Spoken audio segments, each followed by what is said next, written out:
వివేక్ బాబు గారు, జనసేన పార్టీ పోటీ చేసిన ప్రతి చోట కూడా అది గెలుపు అనేది సాధించుకుంది. అదే విధంగా 100% స్ట్రైక్ రేట్తో అదే ఉత్సాహంతో ముందుకెళ్తున్నటువంటి పరిస్థితి ఉంది వివేక్ బాబు గారు.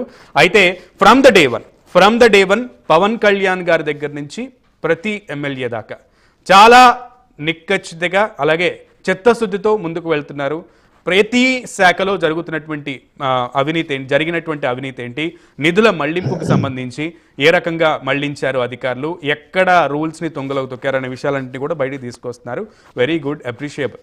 అయితే ఈరోజు నాదెండ్ల మనోహర్ గారు ఫ్రమ్ ద డే వన్ ఆ రోజు కూడా ఒక గోడౌన్ని సందర్శించడం జరిగింది. అక్కడ తనిఖీ చేశారు. తనిఖీలో చాలా విషయాలు బయటకు వచ్చాయి.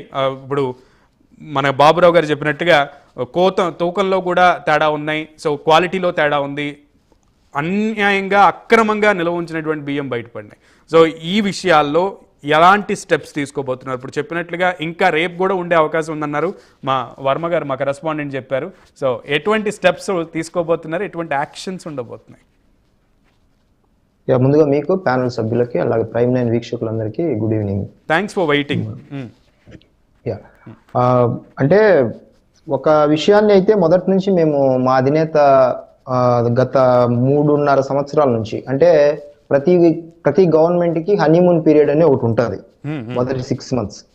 కానీ వీళ్ళకు 6 నెలల సమయం కూడా ఇవ్వక ముందే డే 1 నుంచే గత ప్రభుత్వం చేసిన తప్పులకి మేము 100 రోజుల్లోనే భవన నిర్మాణ కార్మికులు జరిగిన అన్యాయం రూపంలో ఒక లాంగ్ మార్చ్ విశాఖపట్నంలో మొదలు పెట్టాం. మేము వాళ్ళకి అయినప్పటికీ వాళ్ళు మొదటి రోజు నుంచి మొదలు పెట్టారు కాబట్టి ఆ సమస్యని మేము అలాగ 100 days వరకు వెయిట్ చేసి మేము మా యొక్క పోరాటాన్ని కొనసాగించాం.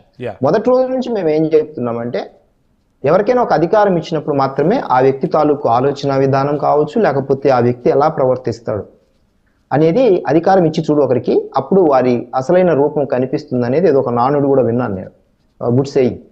సో అధికారం ఇచ్చినప్పటి రోజు నుంచి కూడా గత వైసీపీ ప్రభుత్వం చేసిన ఆగడాలకు సంబంధించినది ప్రతిదీ ఇప్పుడు మేము తవ్వి తీస్తున్న కొద్దీ ఏ శాఖ పట్టుకున్నా, ఎందులో చూసినా, నామినేటెడ్ కావచ్చు, శాఖల పరంగా కావచ్చు, లేకపోతే మంత్రులకు సంబంధించి, ఎమ్మెల్యేలకు సంబంధించి, పై స్థాయిలో ఉన్న వ్యక్తులు, సలహాదారులు ఇంక్లూడింగ్, సో ఏ స్థాయిలో వెలికి తీసినా కూడా వచ్చిన డబ్బు అటు కేంద్ర సహాయం కావచ్చు, లేకపోతే జిఎస్టి రూపంలో మనకు కేంద్రం ఇచ్చే డబ్బులు కావచ్చు, కేంద్రం తాలూకు నిధులు కావచ్చు, రాష్ట్ర ప్రభుత్వం దగ్గర ఉన్న డబ్బులు కావచ్చు, ఆయా శాఖల్లో వచ్చిన డంప్ చేసిన డబ్బులని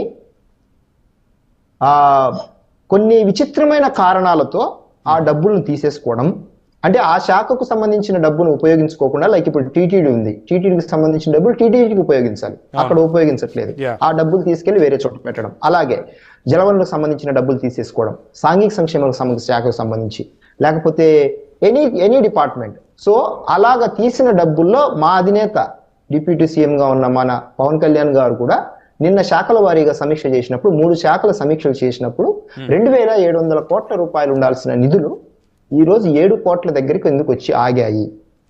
ఎలా? 2 కోట్ల దగ్గర ఎందుకు వచ్చి ఆగాయి? ఏమైపోయినాయి?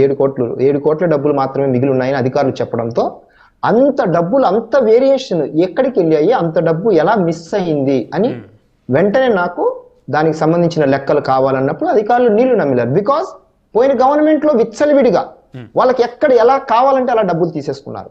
సో ఆ ఆస్పెక్ట్ లో అధికారులు కూడా చెప్పేది ఏంటంటే, మేము గత ప్రభుత్వం తాలూకు తప్పులను రిపీట్ చేయొద్దు, ఖచ్చితంగా ప్రభుత్వం లేకొచ్చినప్పుడు ప్రభుత్వానికి సంబంధించినంత వరకు ఎలాగైతే గైడ్ లైన్స్ ఉంటాయో అవి మాత్రమే పాటించండి. అది ఎవరు వచ్చినా సరే అప్పుడే గవర్నమెంట్ కానీ ప్రజలకు కానీ బాధ్యతతో ఉంటారు. పోయినసారి జరిగిన తప్పుల్లో అన్లిమిటెడ్ గా జరిగాయి, ఎంత దోపిడీ చేయాలో అంతా దోపిడీ చేసేసారు, అసలు ఏమీ మిగల్చలేదు. సో అది కూడా ప్రజలకేమీ పెట్టలేదు, పోనీ మిగల్చుకోకుండా ప్రజలకు ఖర్చు పెట్టారంటే అది కాదు, వాళ్ళ సొంత జోబుల్లోకి వేసుకున్నారు. అది ఇక్కడ సమస్య వస్తుంది.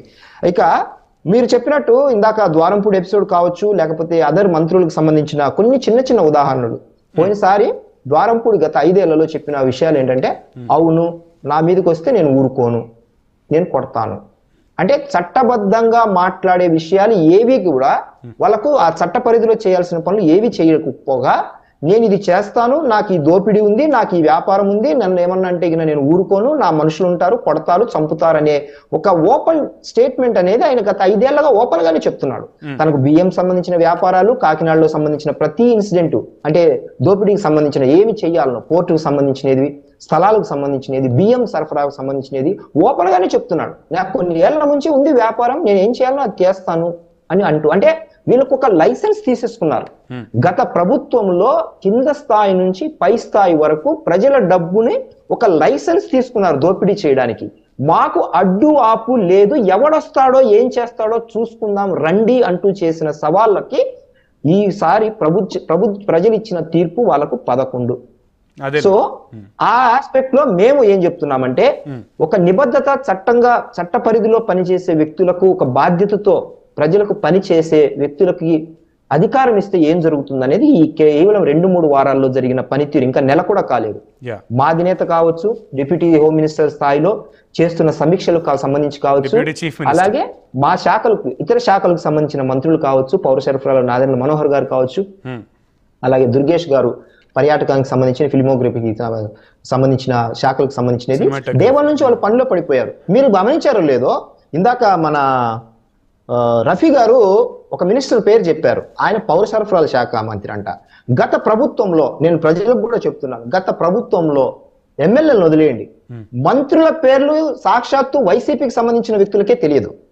నేను చాలా సందర్భాల్లో ప్రైమ్ లైన్ లో కూడా అడిగాను, వైసీపీకి డిబేట్కి వచ్చిన వాళ్ళను, ఆ శాఖకు సంబంధించిన మంత్రి పేరు ఎవరు చెప్పండి అంటే, ఇప్పుడు నీకు ఎందుకు అని అడిగారు. అంటే మన పోయిన గవర్నమెంట్ లో జరిగిన స్థాయి అంటే ప్రజలకు మంత్రుల పేర్లు కూడా తెలియదు. ఎందుకంటే వాళ్ళకి అవకాశం ఇవ్వలేదు, వాళ్ళు దోపిడీలలో బిజీగా ఉన్నారు కాబట్టి వాళ్ళ మంత్రుల అవకాశాలు కూడా తెలియదు, వాళ్ళ మంత్రుల పేర్లు కూడా తెలియదు ప్రజలకి. ఇప్పుడు ఈ 5 ఏళ్ళు చెప్తున్నాను, ప్రతి మంత్రి పేరు నాలుక మీద ఉంటది, రాసి పెట్టుకోండి. బికాస్ మేము ప్రజల్లోనే ఉంటాము, నిరంతరము ఉంటాము. ఈ రోజు కూడా మా స్థాయిలో మేము మా పట్టణానికి సంబంధించిన కొన్ని స్కూల్కి సంబంధించిన వెరిఫికేషన్ వెళ్ళినప్పుడు వాళ్ళు చెప్పడం జరిగింది, మేము బాధ్యతతో ఉంటాము, మీరు కూడా అలాగే బాధ్యతతో ఉండంటే, మాకు అసలు ఇలాంటి పార్టీకి సంబంధించిన వ్యక్తులు వచ్చి మీకు ఏమైనా సమస్యలు ఉన్నాయని ఇంతవరకు మమ్మల్ని ఎవరు అడిగిన వాళ్ళు లేరు అని స్కూల్ కి సంబంధించిన, కాలేజీకి సంబంధించిన వాళ్ళు ప్రధానోపాధ్యాయులు, ప్రిన్సిపాల్స్ చెప్తుంటే మాకు కొంచెం గర్వంగాను, సంతోషంగాను, అలాగే అట్ ది సేమ్ టైం మేము ఒక బాధ్యతని ఇస్తున్నాము. మీరు గమనించారో లేదా, ఈ 2 వారాల నుంచి మేము ప్రభుత్వ పరంగా ఒక్క దూషణ గాని, ఒక్క ప్రవర్తన విషయంలో కానీ వాళ్ళలాగా గమనించారో లేదో, మేము ఎలాంటి ఆరోపణలు గాని, ఎలాంటి తప్పుడు మాటలు గాని చేయడం లేదు. మేము పరిపాలన చేయాలి. ప్రజలకు మాకు ఇచ్చిన మ్యాండేట్ ని ఖచ్చితంగా 164 మ్యాండేట్ కి దానికి సంబంధించిన ప్రతి అడుగు జాగ్రత్తగా వేయాలి, బాధ్యతతో ఉండాలని మా అధినేత ఇచ్చిన మాకు ఆ యొక్క మాటకు మేము కట్టుబడి పనిచేస్తున్నామని చెప్పడానికి సగర్వంగా చెప్తున్నాం మా మాట. అలాగే బాధ్యతతో 5 ఏళ్ల పాటు పనిచేస్తాం, కేవలం పనే చేస్తాము. మేము పని ద్వారా